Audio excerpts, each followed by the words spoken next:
What did you think was going to happen? What did you think was going to happen? We were going to fold? Never. We just pulled it together, man. We just pulled it together. Look, I'm Jeff Taylor. Hi, Mom. Hey, I'm so glad you guys could tune in to my show. This is the one that we're going to lock and load because my guest is in the green room. And who is my guest, you say? Well, don't you want to know? I bet you do. Well, I'm going to show you. It's Mr. Carl McIntosh. How do you know him? He's a smash hit songwriter from the group Loose Ends. That's him on the right. The processed hair, guitar in the back somewhere. Uh-huh. Man, legendary stuff right here. He is in the building.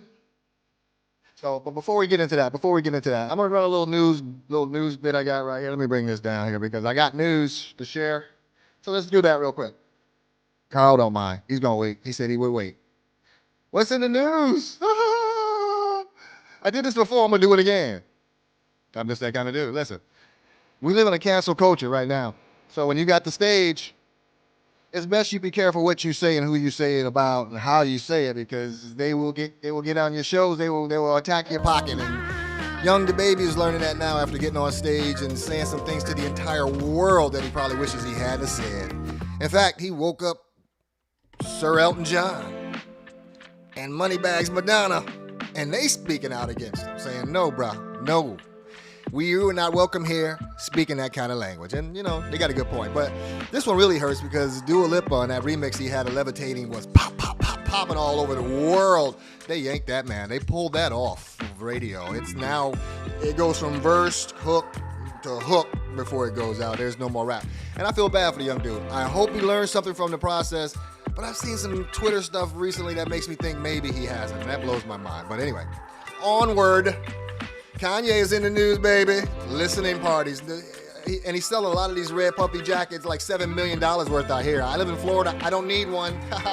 Lucky me. Hey, and he's live streaming all of this junk straight from the football stadium at Mercedes-Benz Stadium in Atlanta, which blows my mind. Delivering his music in a new way. People are loving it. They're buying tickets to listen to the album and watch a visual performance. And I couldn't be there, but I did a little something of my own where I listened to the East and I listened to the West for that Kanye West record to drop. And you know what, people? I just want to tell you right now, that record did not drop. It did not drop. Did not drop. And that's okay because I remember this Kanye, and this one is one that's kind of stuck in my head. So I heard out of the Love with College Dropout, that was the bomb, and then this is the last memory I have of Kanye West. I'm sorry. Don't hate me. I'm just speaking the truth. Anyway, let's get to my guest. My guest, like I mentioned earlier, is a young man that in the 80s, bruh, he led this group Loose Ends. This group is, they're legendary in the sense that they had hit records that just were forever hit records. You still know these songs. They were a British group in the 80s and the 90s on Virgin Records. They were British songwriters that recorded in Philadelphia. They were influenced heavily by the sounds of Philly. Guess what? Just like your boy. I love it, man. I love it. So anyway, without further ado, because my man is sitting in the green room being as patient as can be, and I really appreciate him for being here. Ladies and gentlemen, I'm going to bring him out right now. Here he comes. This gentleman here is none other than Carl McIntosh. You got to give it up to him right now. Come on. Carl. You're a scholar and a gentleman.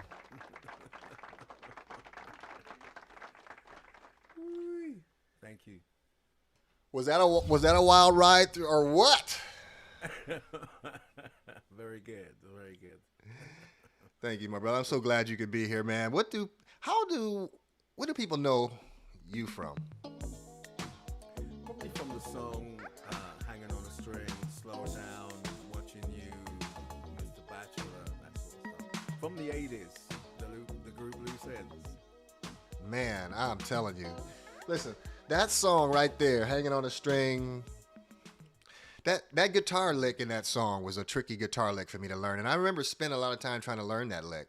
And then when I finally figured it out, I kicked myself because Carl, it was literally just lifting the fingers off of the chord, and then moving to the next chord. And for the life of me, I couldn't figure that out for the longest time. But I did.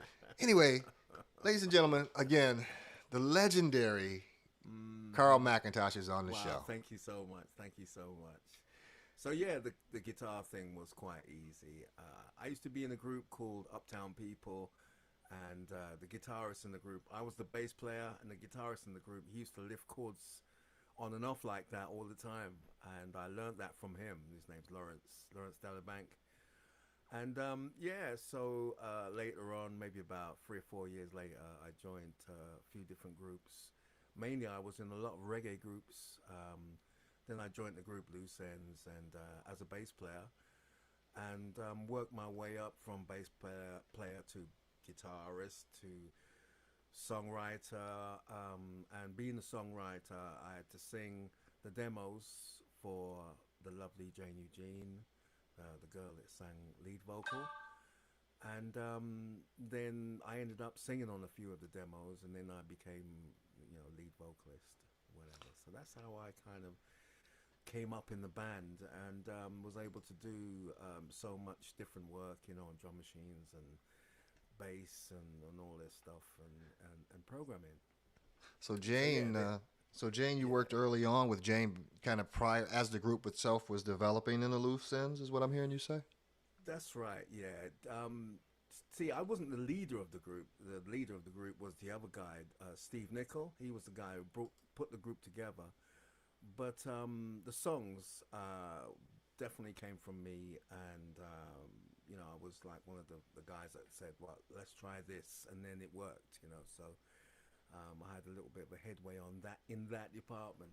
And the leader of the group, he was really quite popular. He was the model looking guy. He was a scholar. He went on tour with other groups, and while he was on tour with other groups, myself and Jane would get together, and we would write songs so that when he got back, there would be some material for him to jump on. And eventually, when he got back from his touring, he went on tour in the 80s with a group called The Jam, which is a very rocky English group. But when he got back, we had a whole bunch of songs there waiting for him. And but he wanted to do his songs, so we tried his songs, and they were very jazzy and very beautiful and everything. But record companies don't tend to put jazz records out when they're spending, X amount of money on you. They want something that's going to sell instantly. And so we quickly moved from the jazz thing into the soul, jazz, funk type of thing that was going on in England. And then we got signed to Virgin Records, and then later on to MCA. But when MCA signed us, we were just a jazz group, really. And then they came down to meet us. And when they met us, we were recording Hanging on a String. So they'd signed us, and there was no hanging on a string. I think they signed us for a song called A Little Spice. A Little Spice, yeah. A Little Spice. And at the end it said, "Ah, baby, oh, baby." And the guy who signed us, he liked that little bit there. That's the reason why he signed us, funny enough. So he spent the dinner just going, "Oh, baby, oh, baby." that was his thing, right? That was his thing. He was like, "Oh, that song is just brilliant," So he came down to meet us, and when he came to the studio, we were already recording our next album, because we were signed to Virgin first, and he picked us up on the second album, and so we were recording the second album. And when he got to the studio, he heard Hanging on a String, and he was jumping up and down, and on the phone to his office, so to speak. And it was good. All from there on, we knew we had something, because no one else really in America gave us, any sort of attention. They just thought we were the crazy English kids, But it was good. It was good. After that, everything started happening for us, and we had a hit record, and it was great. I can only, having worked in the music industry for years myself, I can only imagine how hard you guys must have worked when you first got your first single. How hard it must have been, like from airport to hotel to radio Right, station to stage right, to. right. I already know. I've seen guys like crash under that pressure. How difficult was that part of Mm. it for you guys to get the hit? Yeah, well, phew, to get the hit was it was quite natural in that we wrote the song in England, and we went to Philadelphia, and we Nick Martinelli. He sort of I think he was a fan of you guys at the time, Flight Time, and he was fooling around with 808s, and when we first did the song, it didn't actually go. You never tell me you were waiting on play. It was like you never tell me you were waiting. It was all quick and jumbled up, Okay. and Nicky kind of straightened it out and Hmm. made the syncopation more bouncy and spacey. And after that, he was experimenting with 808s and stuff. So he and Steve put the 808 underneath the song, and then it was like, whoa, very easy after that because the song was quite different. It had a lot of guitar on it, had a lot of unusual guitar playing on it, Hmm. and I think Nikki appreciated that. That sense of it. It was slightly off the wall, slightly odd. Right. So yeah, and then when we came to America, then it was full on interviews from 7 a.m., 6 a.m. actually, till 11 o'clock at night. And as you say, jumping into radio stations, then into cars, and radio stations and cars, and it kind of went on and on and on like that for about 6 weeks. And then we went to another state and did it all again. So it was really hard for us to uh, catch up with all of that lifestyle because we wasn't really used to that type of attention in England. We didn't get any sort of radio attention like that. Right. And then you come to America where everything's just like pow, and you just they Yeah, just throw you right in there it to was deal with incredible. this. Yeah, yeah. And We was in that's we did a show at a club called the Red Parrot in New York. It was yeah, in I remember the Red Parrot. Where's You the Red remember Parrot? that? Yeah, Yeah, yeah, it was in New yeah, I York do. somewhere. Yeah, I We remember was that on place. our way there, very innocent, young, innocent. We was in traffic and we were going to be late for our sound check, so we said, let's just jump out and walk. We didn't realize that the queues in the traffic were because of the show that we were going to be playing at. Because in New York, they shut the roads off. Wow. And so we jumped out and walked, and we heard someone say, "There they are!" And it was like, "Oh my gosh, let's get back in the cab!" And we can't get back in the cab. The guy Oh wouldn't let us no. in, so we had to sort of run to the Oh no. couple of blocks. And when we got there, there was a queue around the club, and they said, "There they are!" And it was just, Wow. "Oh my god, where do we go?" Like So wow. we weren't used to that at all. Yeah. So growing up, being young in your 20s and having that type of attention was very very nice. I mean, we'd never had that before, and I think probably that's what all artists do it for that recognition that you've actually touched people, and it was wicked. It was great. Well, how has that been for you? I mean, in the long haul, how has that aspect of it been? I mean, because you're a creative person. You're a creative person. Listen to any of those records, and you can hear the Right, multitude of creative ideas from synth parts to flute parts to guitar licks and bass riffs. right. There's a lot of creativity that goes into that. So Mm. how do you feel about the fan aspect of it, the fame aspect of it, as it relates to your creativity? Okay, so the fan aspect of it has always been beautiful. People have always been kind to us. Um, the fame aspect of it, well, we didn't really get that much fame. The songs got fame, and because we was attached to the songs, we managed to get some recognition. But the actual songs, when they take on a whole life of their own, it does get a little bit out of hand sometimes. I mean, when we were back then, and we were traveling, it does wear on you. It's a lot of hard work Yeah. promoting your songs over how many states Eastern board and Western board. Right. You know, after a while, it does wear on you because you do have to get back in the studio and do it all again. So we was knocking out. I think in the 5 or 6 years between 81 and 88, we knocked out 5 albums. So it was really, there was no time to sit down and spend time with family. It was just, what we doing for the next album, Right. And I think it broke us up in the end. Well, not broke us up, but I think the other two, they couldn't take the pressure, so they left in '87. Well, that's a lot of pressure. That's a lot of pressure, Yeah, and yeah, yeah, groups break up all the time. I mean, the Rolling Stones don't break up, but other groups do. You know, Rolling Stones don't break up, but everybody else does. But so you're good though. I mean, you continue doing your thing, and I know that Jane Eugene was doing some shows in America as Right, loose right. ends. I saw it somewhere, and then I realized that a high school buddy of mine actually was the promoter, booked her to do the show.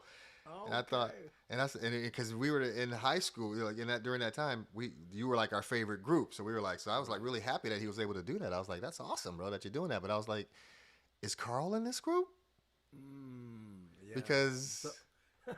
who's gonna play the guitar if Carl's not in the group? So that's kind of how it was for me. Yeah, it's a bit of a naughty version that she's got out there, but she's doing her thing. I guess she went to America in the late '80s, and ever since she's been out there. And I did try to sort of.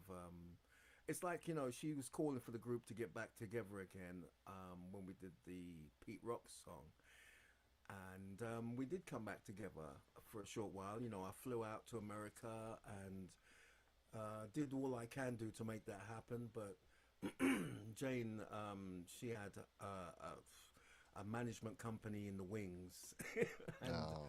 I kind of walked into a whole bunch of stuff, which ended up in her registering the name out there and being able to do that for a short time. But yes, that's life. I don't, people, management people get around you all the time and come up with ideas, and sometimes the ideas that they come up with means that you may have to sting one and two people, Right. and it's either that or you don't do anything. And I think she just went for the Right. sting. Well, you That's good. referenced that Pete Rock single during that time, and what was that Right. "Take Your Time"? Take your time. Take your time. Take your Yeah. time. Yeah, that was Take a your banger, time. man. Yeah, yeah, yeah, That was a yeah, banger yeah. for Pete sure. Rock. I love Pete Rock. So you guys are He's a great you guys are producer. touching hip hop a little bit. That was an interesting thing for you. I'm That's right. surprised you guys didn't go further in that direction because I think you'd have been very popular with Yeah, that. that hip hop soul that's one of my favorite genres. Yeah. Jade and Steve, very much soul musicians, and they love the '80s. Right. But I love the hip hop. I love hip hop soul. I love Mary J. Blige. I love Karen Wheeler. I love Misha Paris. I like singers that can sing over hip hop records. Me too. There's something about hip hop, that new funk that came out in the '80s. Yeah, the '60s, and then in the '80s, it sort of started happening again with De La Soul and the Right. new hip hop groups that was coming through.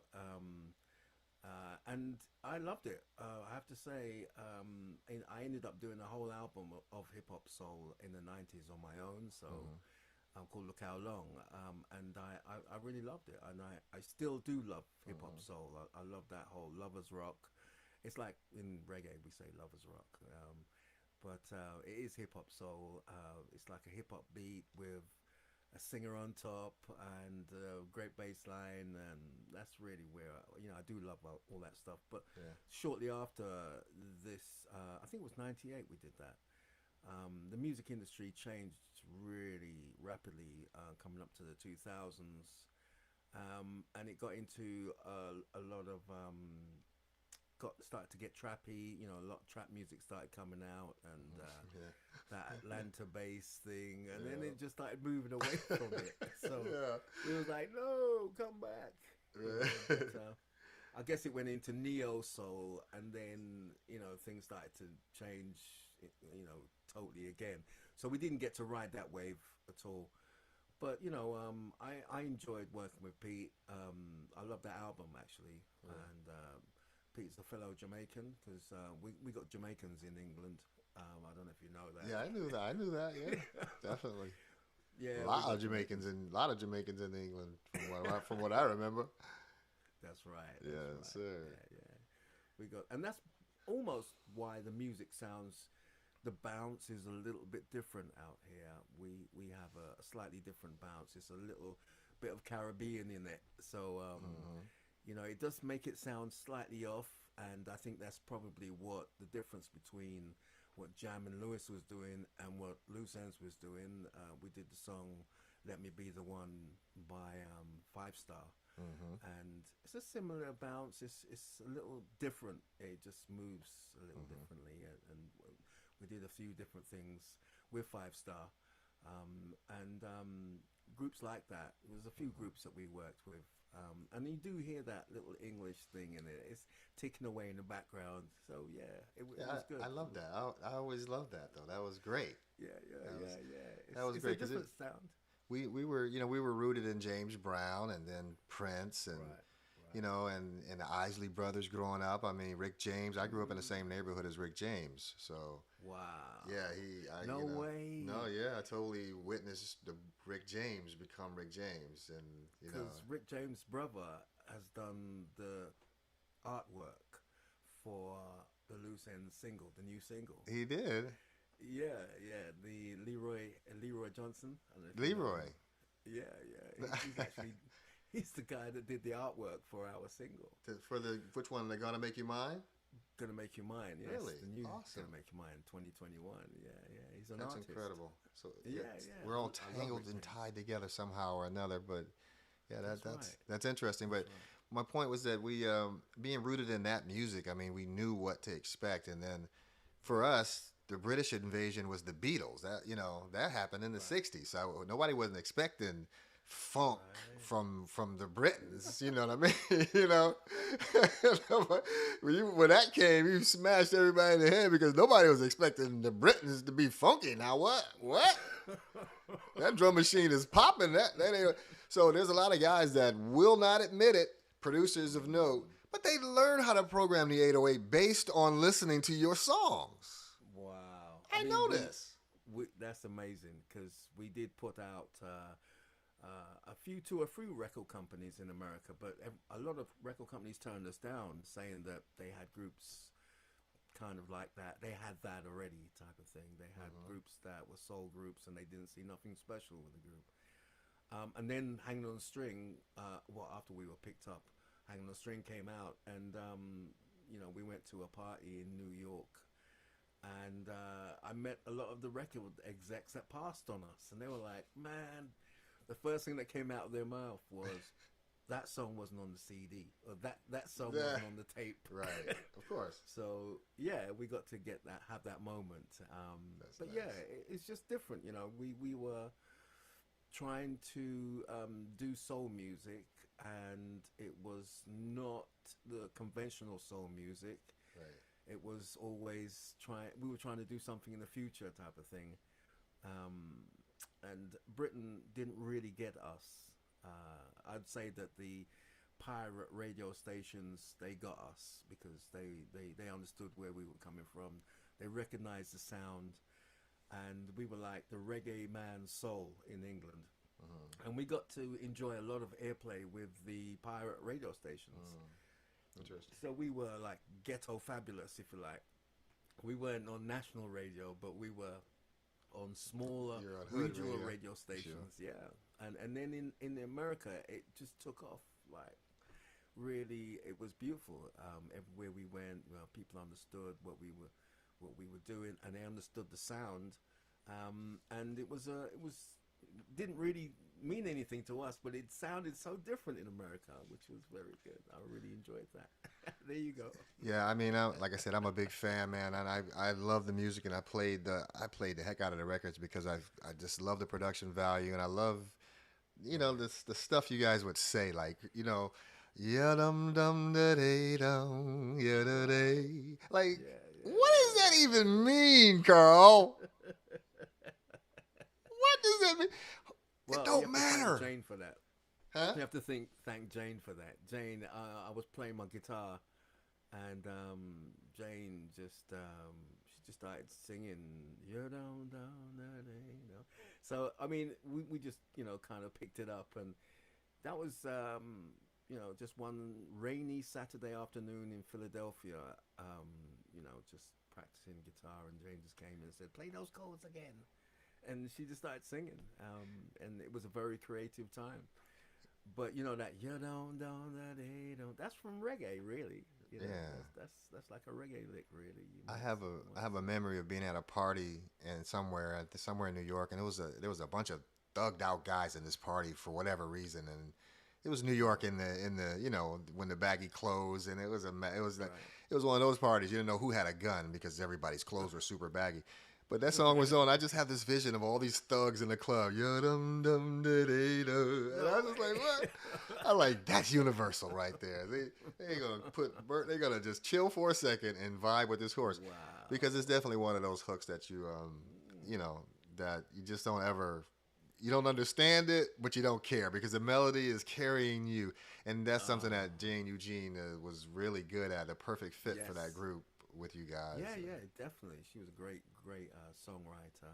Very, she had a very cool voice. Yeah, very sweet Very, voice. Like you would never tell her stop singing, no. right? Like if she were your sister, you'd just be like, no, let her sing, people, let her sing.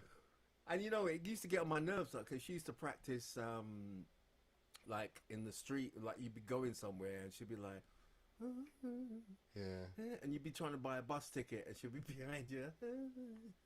yeah, And just you're so like, smooth, "Jane," so you know? smooth. And people start noticing, people like that girl's singing. Well, the best part of Wow. that is that it's you put it on wax. It's celluloid or whatever digital is. It's forever. Her voice is forever on your record, Yeah, on the radio, in yeah, forever. yeah. Absolutely, absolutely. That's amazing. Yeah, That's absolutely. amazing. That's the kind of music that you guys put together, bro. Mm. That's the kind of thing you Wow. did. I have to say, I was very lucky to have met Jane and Steve. They were great people, and it was very instant. It was a great time for Yeah. creativity.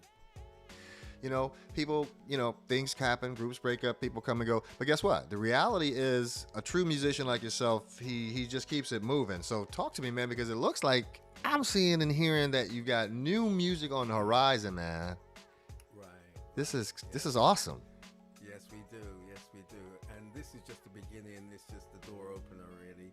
This is a totally different version of the song "Gonna Make You Mine," re-recorded and totally put together with a new team, and it's guitars and bass, and just trying to take us away from all the internet music that we've been stuffed with for the last 20 years. We want to hear some music, some vocals and some ahs and oohs and guitars and bass and percussion. I love it. And there's no drums on this tune. It's just It sounds like bongos. percussion, and yeah, Yeah, it's bongos. got a very Marvin vibe. Like you said, everybody. Yeah, This is yeah. pretend Marvin's I here. Let's chill. Yes, I love Marvin Gaye, and my favorite singers, Maurice White and Marvin Gaye. I love Maurice White. I love the way he sings. I actually like the way he sings better than Marvin. But Marvin has got that special touch and silkiness that, ooh, Yeah. it's a gem. And Maurice was different. His style was so. He could come at you such an aggressive way and have it really work, right? Like he would be really aggressive, you know. And, he would leave Brilliant, the sweet brilliant. stuff for Philip, but he would come at you. And those are my influences too. So we have the same influences because we're about the same age. You're about Yeah, 39, 40, same as me. yeah, So 25. timeless, baby, timeless.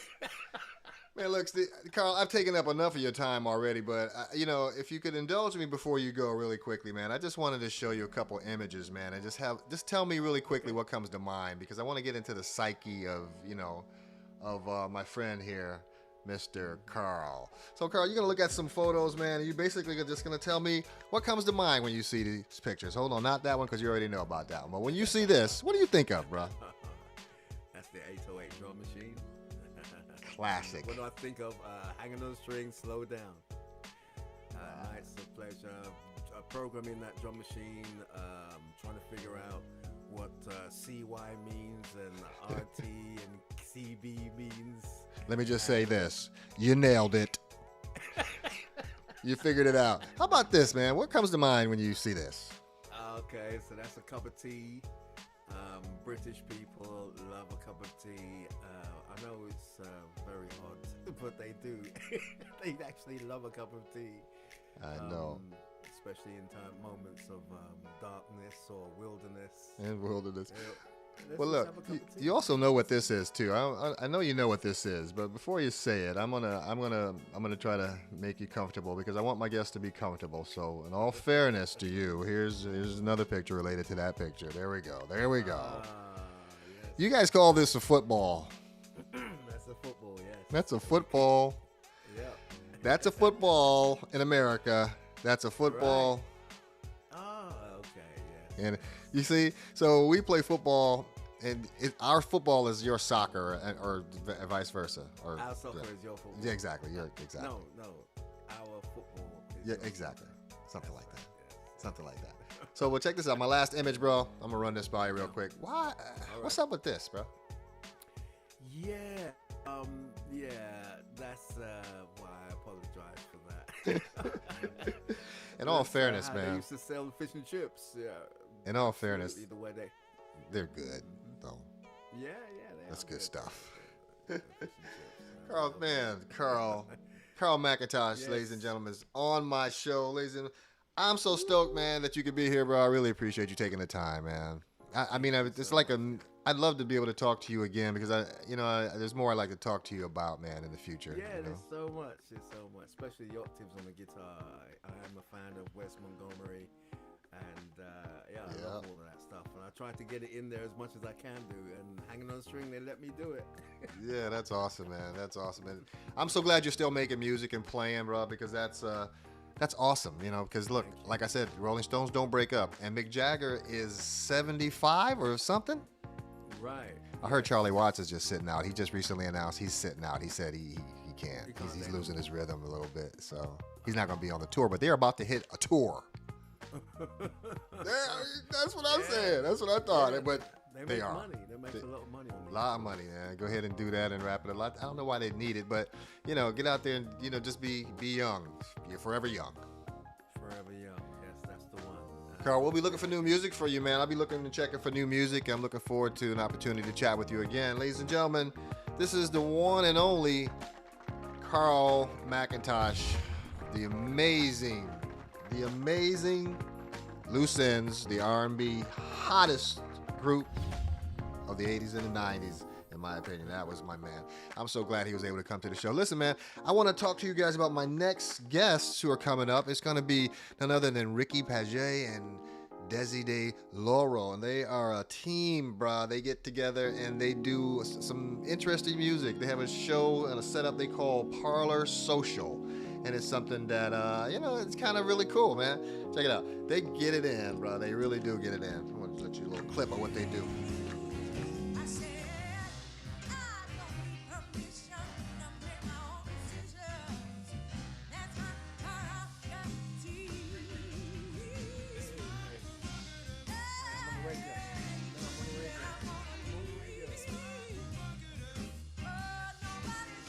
Yeah. So that's him doing a little bit of my prerogative. So that's Ricky and Desi. They're going to come on the show on Tuesday. So I'm excited to have them on the show. So looking forward to that. Anyways, that's my show. It was abbreviated. It was kind of weirdly put together, but I really enjoyed my guest, Carl, because he is definitely one of the guys that I learned a lot from. And when it comes to producing music, his work ethic and his sense of melody and his songwriting ability and musicianship, I can honestly say influenced me quite a bit. So I was thrilled to have that guy on my show, man. That was really dope. But I gotta go. But hey, man, if you want to get me on social media, check this out. You can It's not that hard. Boom. You can get me here. I'm on, Twitter, YouTube, where most of my views happen. Madjef shows on everywhere, every damn where. Look, I wrote some books. I got some sample CDs. I got some music out of it. You can sample some of these, download them. They're pennies on the dollar. Work in your productions to give you some kind of hip-hop beats and flows, instruments, breakdown, guitar loops, all kinds of things, man. These things been popping for years, bro. Wrote some books, too, because I want to, spread a little knowledge and pass on a little game. So I share my little books online, digital PDF, download them, pennies on the dollar. So glad that you could be here. My mom is watching. Hey, Mom. Anyway, I got to go. I'm signing off, ladies and gentlemen. Till we see each other again on Tuesday, when my guest again will be none other than the amazing Parlor Social, Ricky and Desi. They're swinging through. Till then, I'm your host, Madjef. Peace.